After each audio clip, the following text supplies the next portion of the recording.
When you go to buy a home, it's not just about the mortgage and the down payment. There are a lot of fees that can significantly impact your budget, and in today's video, we're going to break them down.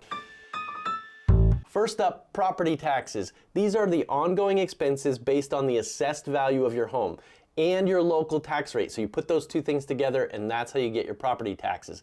These property taxes fund essential public services, things like your schools, things like emergency services, things like road maintenance. So this makes them crucial for your development of your community. You have to pay these taxes, but they can also add up very quickly. The average US homeowner pays $3,800 annually in property taxes. Those are the recent studies. But states like New Jersey and Illinois, they're at the top of the charts with the highest rates. States like Hawaii and Alabama have some of the lowest rates for property taxes, but make sure that you look up where your state falls on that property tax scale. I'll link some resources in the description just to give you an idea of what your tax might be.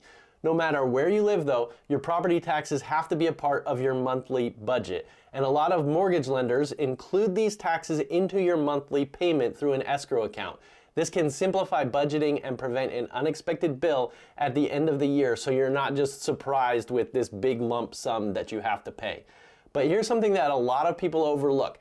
Property values can also be reassessed, and this can increase your tax bill. So you've got to familiarize yourself with your local tax assessor's schedule and the appeals process. This is specifically important if you're buying new construction. They tend to reassess after the completion of the home, and that leads to higher taxes because originally they're only taxing the land. Then you improve that land by putting a building on it, and then that tax goes up. So next up, let's tackle Homeowners Association fees, the dreaded HOA fees for a lot of people. These are common in planned communities, in condos, and they're used to maintain shared spaces like pools, landscaping, clubhouses, etc. According to the Foundation for Community Association Research, about 25% of U.S. homes are part of an HOA. That's 1 out of every 4 homes is in an HOA. And the fees average $200 to $300 a month. That's the average. So when you're evaluating a property with HOA fees, you want to look at what is included in those fees. Do they include your utilities, your trash, your insurance? Are they anything that they've got assessments on that they're going to have major repairs in that community that you're going to have to pay for? You want to know that ahead of time. So transparency here is going to help you decide if this community and this property is in your budget. If they have something crazy, outrageous that's coming, you might want to skip on that property. Additionally, HOAs have rules and restrictions. This is where a lot of people hate HOAs or love HOAs. They have limits on exterior modifications or even pet ownership. Some of them say that you can only have a pet up to a certain size, so if your dog is too big, you might want to check that out. So you want to review these ahead of time so that you can save frustration later. Now let's look at community development district fees. These are completely different, CDD fees, and they're commonly found in newer development.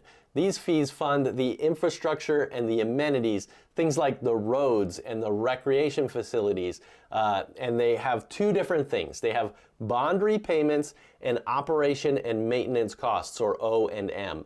Bond repayments cover the cost of building the community, and O&M fees keep things running smoothly. So these fees are typically included in your property tax bill, but they can significantly impact the total cost of owning a home. So if you see a house in a community that has a CDD fee, perhaps whenever you look up their property taxes, it's going to look like it is a lot more because they've got the property taxes and the CDD lumped into one thing. For example, in Florida, your CDD fee can range from $500 to $2,000 every year, depending on the development. And so before buying, you want to ask your real estate agent or your developer for a breakdown of these fees so that you can budget accordingly. Okay, so don't forget about insurance, property insurance. If you're purchasing in a flood zone or in an area prone to natural disasters, you're probably going to need additional coverage like flood or hurricane insurance. And FEMA reports that the average flood insurance policy costs around $700 each year, but in high-risk areas, it can be a lot more. So make sure you check that out. So the thing that you need to do is create a monthly budget that includes all of these fees, your property taxes, your HOA, your CDD fees, your insurance, and if possible, set up an escrow account with your lender to streamline the payments so you're paying every month.